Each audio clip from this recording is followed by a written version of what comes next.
Assalamu alaikum. This is Tulika Molika Das welcoming you all to news at 10 a.m.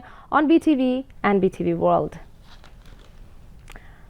Prime Minister Sheikh Hasina criticized the then BNP government's irresponsibility in handling the 1991 devastating cyclone and urged the countrymen to be cautious in voting such a party to power, as its chief said people did not die in the cyclone as was thought. The Prime Minister made the call while inaugurating 50 Mujib Killa, 80 flood shelter centres and 25 district relief go-down cum disaster information centres, marking the International Day for Disaster Risk Reduction 2022. The Ministry of Disaster Management and Relief organised the inaugural programme at the Osmani Memorial Auditorium yesterday. The Premier joined it virtually from Ganobhabon. Sheikh Hasina said Bangladesh has placed its position as a disaster-resilient country on the global stage. The world believes that whatever disaster appears, Bangladesh is able to tackle that, she added. The Premier said Bangladesh had witnessed a devastating cyclone in 1991, likewise of 1970, when the then BNP government was not aware of it at all, and for this, 150,000 people were killed and many others washed away. দুর্যোগ সহনশীল দেশ হিসেবে আজকে কিন্তু বিশ্বব্যাপী বাংলাদেশ একটা স্থান পেয়েছে যে যতই দুর্যোগ আসুক আমরা সেটা মোকাবেলা করতে সক্ষম, এটা আমরা প্রমাণ করেছি। কিন্তু এটা অব্যাহত রাখতে হবে, যে আবার ওরকম যেন কেউ না আসে ক্ষমতায় যে যত মানুষ মারা যাওয়ার কথা ছিল তত মানুষ মরে নাই, এই কথা বলে দায় দায়িত্বহীনতার পরিচয় যেন কেউ না দেয় ভবিষ্যতে, সেদিকেও দেশবাসীকে সতর্ক থাকার অনুরোধ জানাচ্ছি। জাতির পিতার ডাকে সাড়া দিয়ে অস্ত্র তুলে নিয়ে মুক্তিযুদ্ধে বিজয় অর্জন করেই আমরা এই দেশ গড়ে তুলেছি। অনেক ঘাত প্রতিঘাত আমাদের উপর এসেছে, সেগুলি মোকাবেলা করে বাংলাদেশ আজ এগিয়ে যাচ্ছে। একদিকে করোনা, অপরদিকে রাশিয়া ইউক্রেন যুদ্ধ, স্যাংশন, এইসব মোকাবেলা করেই কিন্তু আমাদের এগিয়ে যেতে হচ্ছে। তবে ইনশাআল্লাহ আমরা এগিয়ে যেতে পারবো, কারণ জাতির পিতা বঙ্গবন্ধু শেখ মুজিব তার সেই 7ই মার্চের ভাষণে বলেছিলেন যে কেউ দাবায় রাখতে পারবে না। তো বাঙালি জাতিকে কেউ দাবায় রাখতে আর পারবে না। প্রাকৃতিক দুর্যোগ, মনুষ্য দুর্যোগ সব মোকাবেলা করে বাংলাদেশ তার অভিষ্ট লক্ষ্যে পৌঁছাবে। State Minister for Disaster Management and Relief Dr. Muhammad Inamur Rahman and Secretary of the Ministry Muhammad Kamrul Hassan spoke at the function. On behalf of the Prime Minister, Dr. Inamur Rahman handed over awards to 83 CPB volunteers for their contribution to disaster risk management.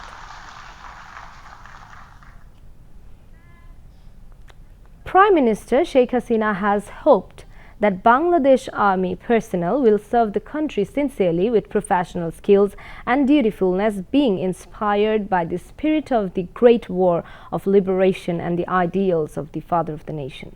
The Premier expressed the hope at the flag-raising ceremony of 71 mechanized brigades, 15 and 40 East Bengals mechanized, 9 and 11 Bangladesh Infantry Regiments mechanized units held at CMP Center and School in Savar Cantonment.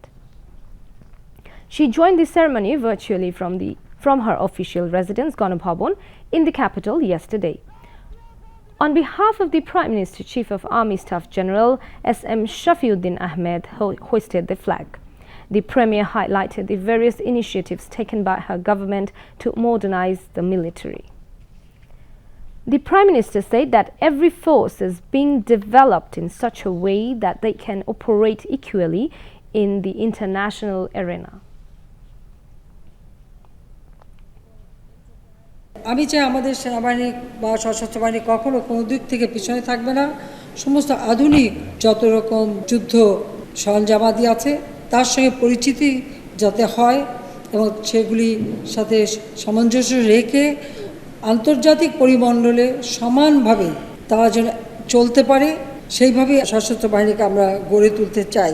যে কোনো পতাকা প্রাপ্তি এটা একটা বিরাট সম্মানের ব্যাপার। কাজে আমি মনে করি যে এই পতাকার মর্যাদা সবসময় সমুন্নত রাখতে হবে এবং পতাকার মর্যাদা রক্ষা করা অর্থাৎ সেই সাথে সাথে দেশের মর্যাদা রক্ষা করা প্রতিটি সৈনিকের দায়িত্ব। সেনাবাহিনীর সকল সদস্য মহান মুক্তিযুদ্ধের চেতনা এবং জাতির পিতার আদর্শে উজ্জীবিত হয়ে নেতৃত্বের প্রতি অবিচল আস্থা ও পরিপূর্ণ অনুগত থেকে কঠোর অনুশীলন, পেশাগত দক্ষতা, নিষ্ঠার সাথে দেশের সেবায় সবসময় নিজেকে নিয়োজিত রাখবেন।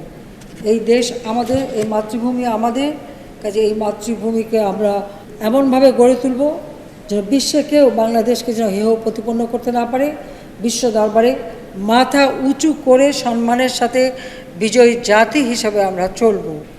আজকে বাংলাদেশে ধারাবাহিক গণতন্ত্র রয়েছে বলেই আমরা আমাদের সর্বক্ষেত্রে সার্বিক উন্নয়ন করতে সক্ষম হয়েছি। বাংলাদেশ আজকে উন্নয়নশীল দেশের মর্যাদা পেয়েছে। বাংলাদেশ আজকে বিশ্বে একটি উন্নয়নের রোল মডেল হিসেবে প্রতিষ্ঠা লাভ করেছে। Chief of Army Staff General S.M. Shafiuddin Ahmed gave vote of thanks.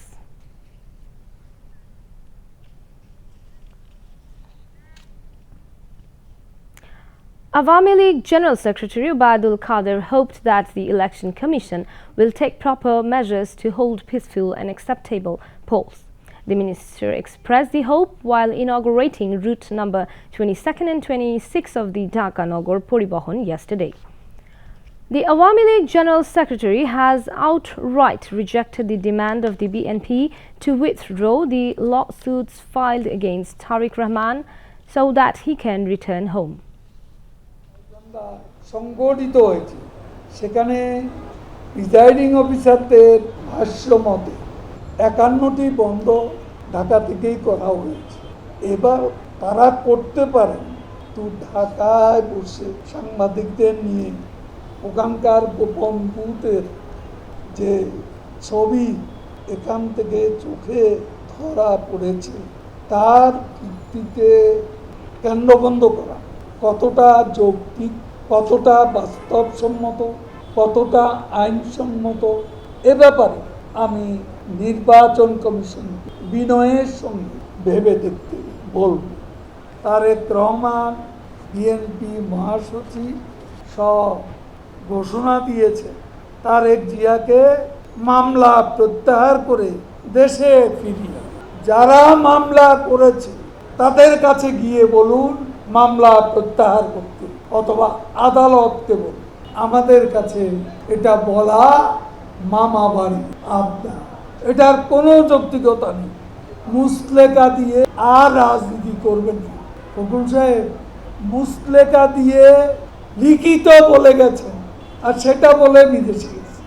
এখন সেই মুসলেকাটা প্রত্যাহার করুন, এ ধরনের দাবি করার আগে চিটাগাংয়ে একটা মিটিং করছি, ঘোষণা তো শুনলাম 10 লক্ষ লোক জমায়েত হবে। শেষ পর্যন্ত কত লাখের কাছাকাছি। আমি কি গোপন রেখে সত্যকে আড়াল করতে পারবো? যা সত্য তা স্বীকার করেই বলছি। চট্টগ্রামে যদি আমরা ঘোষণা দিই 10 লাখ লোক হবে, শেখ হাসিনা উপস্থিতে তাই। Ubaidul Qadir said development activities will not be useful if disciplines are not ensured on roads. আমি অনেক দিন ধরে ফাইট করি, সেটা হলো শৃঙ্খলা ফিরিয়ে আনা, পরিবহনের শৃঙ্খলা, রাস্তায় শৃঙ্খলা। এটি আমাদের জন্য একটা চ্যালেঞ্জ। এই চ্যালেঞ্জ অতিক্রম করতেই হবে। সুশৃঙ্খল পরিবহনের যে উদ্যোগ, এই উদ্যোগকে আমরা স্বাগত জানাই এবং সবাইকে বলবো আমাদের স্বার্থে এই উদ্যোগকে সফল করতে হবে। Dhaka South City Mayor Barrister Sheikh Fazle Nur Taposh presided over the program. It was addressed among others by Dhaka North City Mayor Atiqul Islam, Member of Parliament Sadiq Khan, Road Transport and Highways Division Secretary ABM Aminullah Nuri. Information and Broadcasting Minister and Awami League Joint General Secretary Dr. Hassan Mahmood has said people themselves have questioned the decision of the Election Commission on the by-poll in Gaibandha 5 constituency, which has also proved BNP's demand of a caretaker government to be meritless. He said this in reply to queries from journalists on contemporary issues at the Secretariat yesterday. নির্বাচন সবসময় নির্বাচন কমিশনের অধীনেই হয়, সরকারের সেখানে ভূমিকা নাই। সরকার শুধু ফ্যাসিলিটেটরের ভূমিকা পালন করে। নির্বাচন কমিশনেই সর্বেসর্বা, নির্বাচন কমিশনের সিদ্ধান্তই হচ্ছে সেখানে সবার উপরে, এবং এই সিদ্ধান্তের মাধ্যমে এটি প্রমাণিত হয়েছে বিএনপি সহ তারা যে তত্ত্বাবধায়ক সরকার, নিরপেক্ষ সরকার, নানা ধরনের সরকারের কথা বলছে, এটার কোনো যৌক্তিকতা নাই। এটি এই সিদ্ধান্তের মাধ্যমে প্রমাণিত হয়েছে। গতকাল সামাজিক যোগাযোগ মাধ্যমে আমি যা দেখেছি, বিভিন্ন টক শোতে আমি যেটা শুনেছি এবং দেখেছি, সেখান থেকে মনে হচ্ছে সাধারণ জনগণ তাদের এই সিদ্ধান্তে হতবাক হয়েছে। কারণ নির্বাচনী এলাকার কোনো জায়গায় কোনো ধরনের কোনো গণ্ডগোল হয় নাই এবং কোনো ধরনের কোনো গণ্ডগোলের অভিযোগ নাই। কোনো polling officer, presiding officer, returning officer, assistant returning অফিসারের পক্ষ থেকে কোনো অভিযোগ ছিল না। আমার কাছে 98টা কেন্দ্রের প্রিসাইডিং অফিসারের লিখিত রিপোর্ট আছে যে ভোট সুষ্ঠু হয়েছে, কোনো ধরনের কোনো গণ্ডগোল হয়নি এবং রিটার্নিং অফিসারের নির্দেশে ভোট বন্ধ করেছে। কয়েকটি বাদে প্রায় প্রত্যেকটি কেন্দ্রের প্রিসাইডিং অফিসার এইভাবে লিখিত দিয়েছে যে কোনো ধরনের কোনো গণ্ডগোল হয়নি, অত্যন্ত সুষ্ঠু ভোট হয়েছে, কিন্তু রিটার্নিং অফিসারের নির্দেশে তারা ভোট বন্ধ করেছে। Who is on the ground, তিনি বলছেন ভোট সুষ্ঠু, অবাধ এবং স্বচ্ছ ভোট হচ্ছে, লিখিত। আর এখানে 500 কিলোমিটার দূরে বসে সিসি ক্যামেরার ফুটেজ দেখে ভোট যখন বন্ধ করা হলো, মানুষ এতে হতবাক শুধু হয়নি, মানুষ বলছে এই সিদ্ধান্তের প্রেক্ষিতে নির্বাচন কমিশন তাদের এই সিদ্ধান্ত প্রচণ্ড প্রশ্নবোধক একটি সিদ্ধান্ত হয়েছে বলে জনগণ বলছে, বোদ্ধাজনেরা বলছে, আমি বলছি না বা আমার দলও বলছি না। এবং সেখানে আমাদের প্রার্থীর সমর্থকরা এটির প্রতিবাদ জানিয়েছে। 53টা কেন্দ্রে ওনারা এই ধরনের কাউকে ভোটারের বাইরে দেখতে পেয়েছেন বলে বলছেন, এবং সেখানে অনেকে চা আনতে গেছে, অনেকে পানি দিতে গেছে, অনেকে চা দিতে গেছে, আরেকজন ভোটারকে হাত ধরে নিয়ে গেছে, প্রিসাইডিং অফিসার উঠে আরেক জায়গা থেকে আরেক জায়গায় গেছে। সেটি প্রিসাইডিং অফিসারের চেহারা সেখানে কতটুকু বোঝা যাচ্ছে, গাইবান্ধার সিসি ক্যামেরা এখানে কীরকম ফুটেজ দিল, দ্যাটস এ বিগ কোয়েশ্চেন। তো এই প্রেক্ষিতে তাদের যে সিদ্ধান্ত, মানুষ বলছে এটি তারা এই সিদ্ধান্তের মাধ্যমে নিজেদেরকে বিতর্কিত করেছেন, এটি সাধারণ জনগণ বলছে।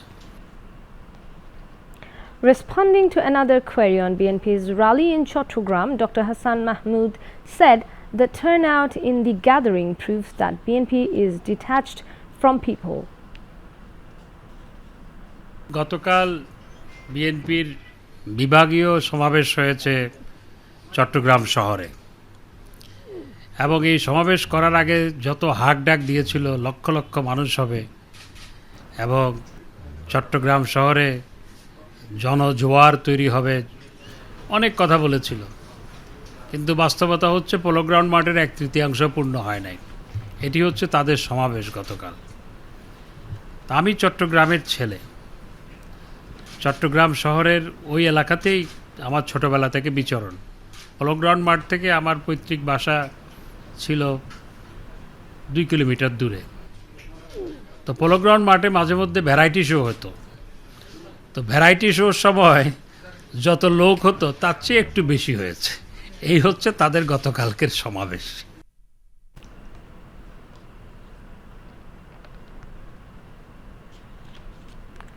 Now, international news. The Russian-installed leader of Ukraine's southern Kherson region, Vladimir Saldo, has called on civilians to evacuate, citing daily rocket attacks by advancing Ukrainian forces. He also asked for Moscow's help. His call was later backed up by Russian Deputy Prime Minister Marat Husnulin in a message on state television. Ukraine rejects accusations that it targets its own civilians. Its troops have recently retaken some areas of northwestern Kherson, closing in on the regional capital Kherson city.